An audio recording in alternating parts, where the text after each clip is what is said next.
शिशुंको भविष्य निर्माण और स्कूल उन्नतीकरण पई सरकार अनेक योजना करुछंती। सेतिपाई सरकार अनेक सुविधार व्यवस्था मध्य करिसेंती। मात्र वास्तव में स्थिति किछि अलगा। स्थानीय प्रशासन और राजनैतिक व्यक्तिंको आंतरिकतार अभाव स्पष्ट बारी होउछि। एभली एक संवेदनशील घटना देखिबाकु मिलिछि नुआपड़ा जिला सीनापाली ब्लॉक अंतर्गत सरदापुर सरकारी उच्च प्राथमिक विद्यालय। एही सरकारी प्राथमिक विद्यालय 1971 मसीह स्थापित होइतिला। एठारे सर्वमोट 140 जन छात्र छात्री अध्ययन करुछंती। एठारे प्रथम रु सप्तम श्रेणी जाय रहिछि। हेले एठारे थिबा विद्यालय कोठा अति विपद संकुल अवस्था रे पड़ी रहिछि। केउ मुहूर्त रे कोन हेबो तार ठिकाना नहीं। आज को 10 वर्ष हैला एही स्कूल ले प्रति वर्ष वर्षा ऋतु रे पानी जमी जाई थाए। शिक्षक माने उपरिस्थ अधिकारी को विभिन्न समय रे जणाइतिले मध्य ए पर्यंत केही दृष्टि देउनांती। एपरिकी सरपंचक ठारू आरंभ करी जिलापाल को जणाइतिले भी फल सुन रहिछि। नुआपड़ा जिला सारा 3 दिन 4 दिन हैला वर्षा जेहबा जोगु 2टी कोठरी रे पानी जमी रहिछि।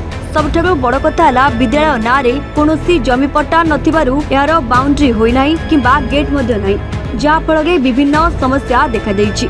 आज हठात वर्षा समय स्कूल को सीनापाली वीडियो अविनाश लाक्रा पहुंची स्थिति अनुध्यान करबा परे कहिसेंती जे स्कूल को आसीथिली देखिबा पई। इस समय स्कूल परिचालना कमिटी चेयरमैन बालेश्वर कटा, समाजसेवी मार्कंड गहिर और विद्यालय समस्त शिक्षक उपस्थित रही अनेक सुविधा असुविधा विषय जणाइथिले। टिके असुविधा अछि से असुविधा को आमे समाधान करबा पई जहा पैसा लागिबो काम को टेकअप करिवु और देखिबा को पड़िबो जे कोन कोन काम करबा को पड़िबो। केवल सेतिक नुहे विद्यालय जमीपट्टा आज पर्यंत स्कूल ना रे जमीपट्टा नहीं कौन करिवे बोली ए विषय रे वीडियो को पचारिबारु वीडियो अविनाश कहितिले जे स्कूल कमिटी तहसीलदार को सहित आलोचना करी जहा असुविधा अछि तार समाधान यथाशीघ्र करा जिवो। तेबे वीडियो देइतिबा प्रतिश्रुति केबे पूर्ण हेउछि ताहा देखिबा को बाकी रहिला। नमस्कार, मु प्रेमानंद मेहर, शिक्षक सरदापुर उच्च प्राथमिक विद्यालय।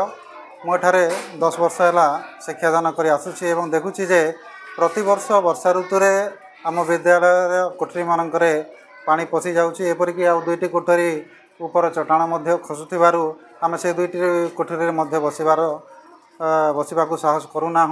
पिला बसैवा भारी असुविधा होउची। एठे प्रथम रु अष्टम श्रेणी पर्यंत पिला माने 140 पिला अध्ययनरत अछंती। तेणु सेमानंकर सुरक्षा पाई आमे नवा विद्यालय आवश्यक करूँ। एपरिकी आम विद्यालय पाचेरी मध्य नहीं, ता सहित जमी पट्टा मध्य आमे पाइना एपर्यंत। सरकार अनेक योजना करुछंती पिलांकर शिक्षा पाई, हेले आमे सेतिरो ढेर पछरे अछु बोली अनुभव करूँ।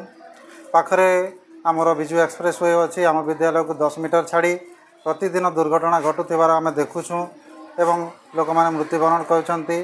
तो ये कोमलमती पिला माने जेपरि दुर्घटना रे न पड़ंतु सेति आम विद्यालय को पाचेरी जोगाई देवा निहाती आवश्यक। मोर ना मार्कंड गहिर, मुई पूर्वतन सरपंच घंटीगुड़ा जीपी। मुई तो देखी आसे 20 वर्ष है ना स्कूल एंता एका अच्छे।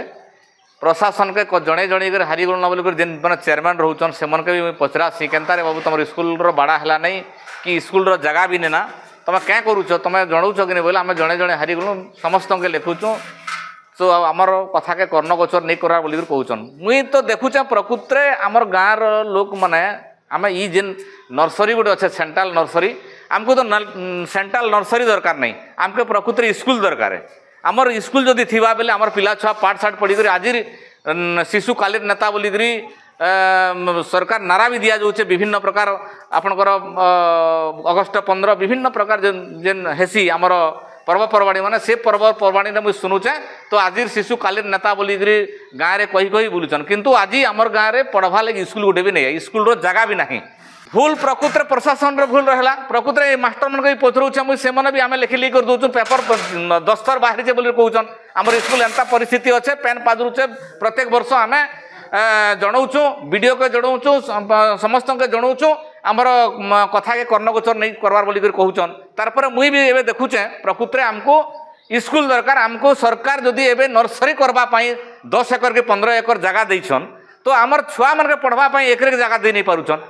तो इतरे कार भूल रहा, प्रकृति प्रशासन भूल है। आज जेन सरकार 25 वर्ष धरी शासन का नवीन सरकार आज 5T विभिन्न प्रकार टी फी करी जेन पैसा पत्र के भाग बंटा करी खाइले स्कूल भल करी तैयारी कले नहीं आज पर्यंत भी कलर लगे करी लोग पैसा खौचन तो स्कूल केनता होचे पेन पाजरुचे तल आड़ू कि ऊपर आड़ू पेन झरुचे सेतकी भी देखी नहीं पारबार सेतिर लागे मुई पूरा निंदा करुचे पूर्वतन जेन थिले सरपंच सरकार से सरकार के मुई तो घोर निंदा करुचे आज पर्यंत किसी ही नहीं पारला।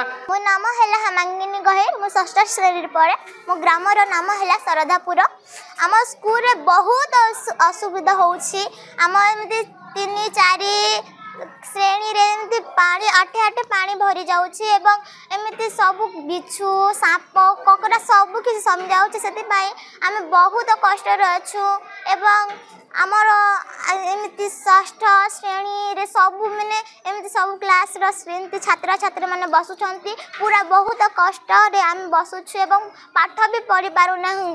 नुआपड़ा जिल्लारू गणेश चंद्र बाग को रिपोर्ट एवन ओडिशा।